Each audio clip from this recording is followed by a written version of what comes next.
Okay, guys. Hey, it's me, Dakota. I wanted to show you guys how to use Dole's House, which is basically a D&D Beyond for Call of Cthulhu, and it basically helps you create an investigator for whatever we're doing next. So first and foremost, because Dole House is its own thing, it's going to require that you make an account. So in this case, I'm going to go ahead and log in real quick. Make an account should be super easy, and once you do, just like D&D Beyond, I can go in under my account and I can find saved investigators I've made before. So I can go under here, under the year saved investigators, and can find all these investigators that I have set up before for other games and missions and whatnot. So in this case, I'm going to show you guys how to make a brand new investigator for the time period, which is going to roughly be about 1958. So what I'm going to do is I'm going to go under the Call of Cthulhu tab right here. I'm going to go down to Create Investigator, 7th Edition Classic Method. I'm going to click on that. Once I do that, it's going to take me to a page where it's already gone ahead and rolled all my stats for said character. Okay. Now, if I'm not happy with these stats and I'm not a big fan of them, what I can do is I can hit the roll again button right here. And that's pretty okay. He's kind of somewhat strong. It's not that great looking as far as appearance goes, but for the most part, we'll go ahead and say I'll hang on to this for now. You can keep rolling as many times as you want to until you get some stats that you really like or that you think would work with the character. And once you do that, all I need you to do next is go down to the bottom part right here where it says optional experience investigator packages. In this case, what I want you to do is just hit no. We're not going to be using, basically what it's stating is your characters kind of basically have an understanding of what the Cthulhu mythos is. And in this case, we're not going to go with that. So you're going to hit no right there. And then what you're going to do is you're going to go over to the game era. So in this case, what I want to do is even though we're going for 1958, I still want to go for classic 1920s. So make sure that we hit that right there, classic 1920s. Seeing as we're doing 1958, we're going to go for classic 1920s for the time being.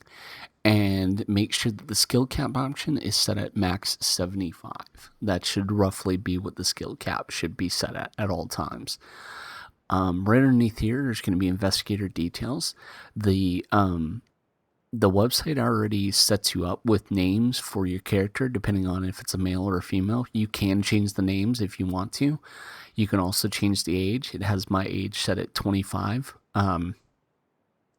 Which in this case, I'll go ahead and say, no, that's good. We'll keep it as this, and I'll go by Alexander Andrew Tamplin.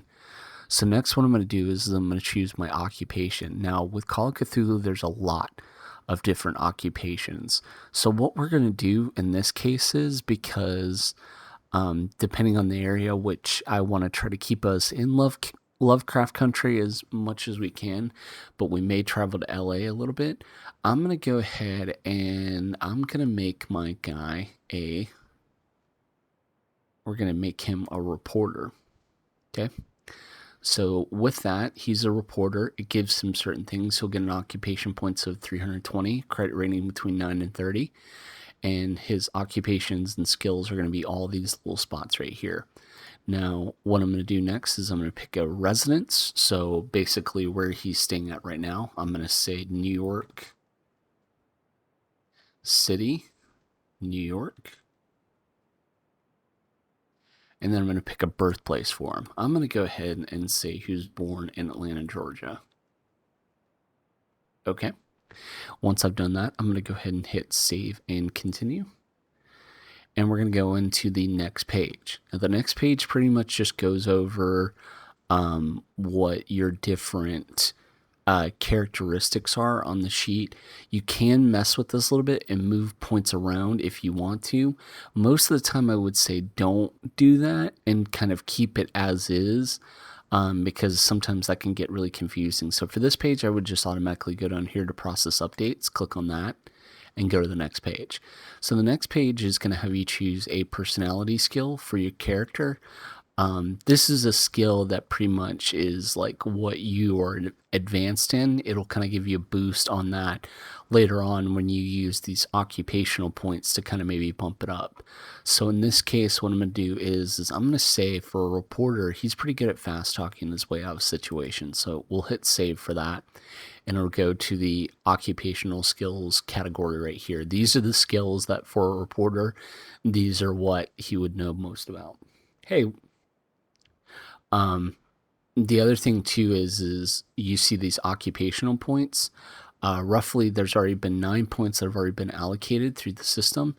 And now you have 311 points to be able to flip through all these different things right here.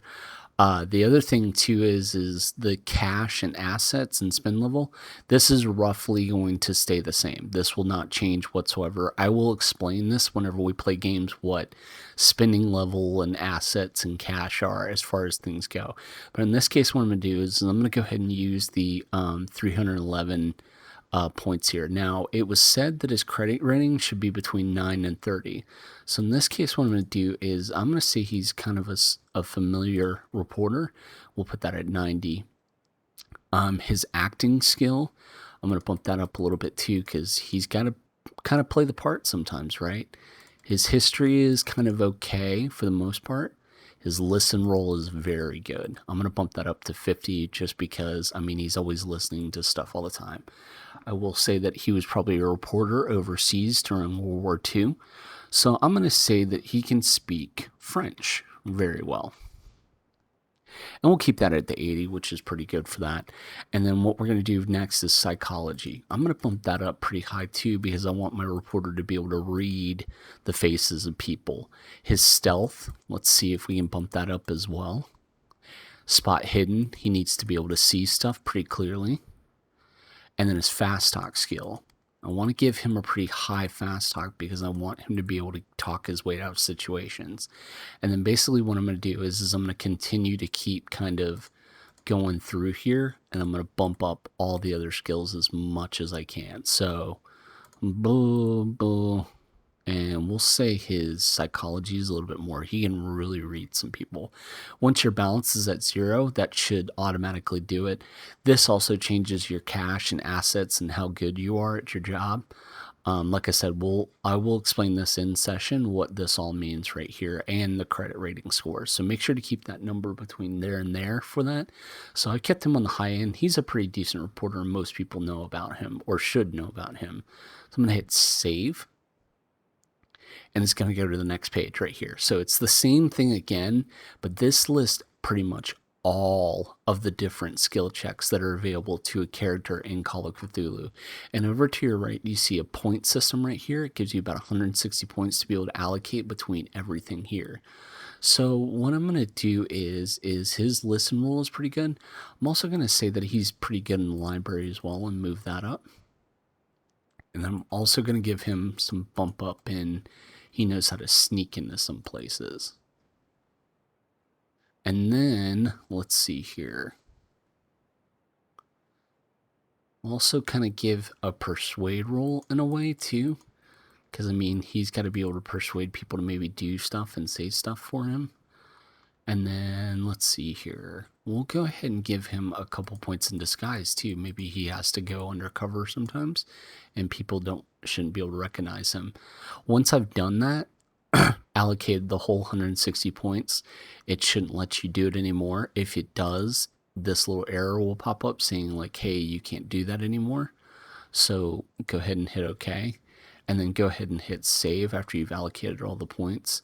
And then basically what it's going to do is it's going to take you to this page right here, which is essentially the end page. Your character's been made, everything is set up. You can put a picture if you want to and save that.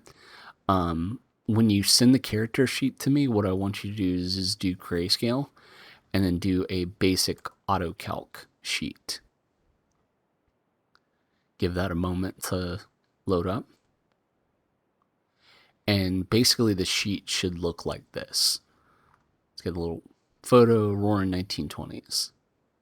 And then everything else is on here. No weapons as of right now. We will deal with that accordingly. And then pretty much everything else we'll kind of go over, as I would like to talk to you guys individually about your background or your backstory before we meet again. But once you do that, you should be good to go. I'm going to go and cancel that. And then, like I said, anytime you need to be able to kind of gain access to your sheet or anything like that, this character is saved. So I'm going to save the updates real quick. So then what I can do is I can go here and get on my saved investigators, and Andrew should be here. Yep, Alexander Andrew Tamplin right here. And it'll take me right back to the page again. So this is basically how the Dole's house works.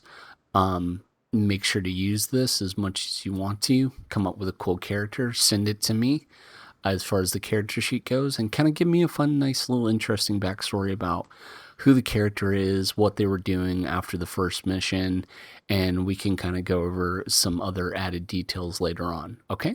Awesome.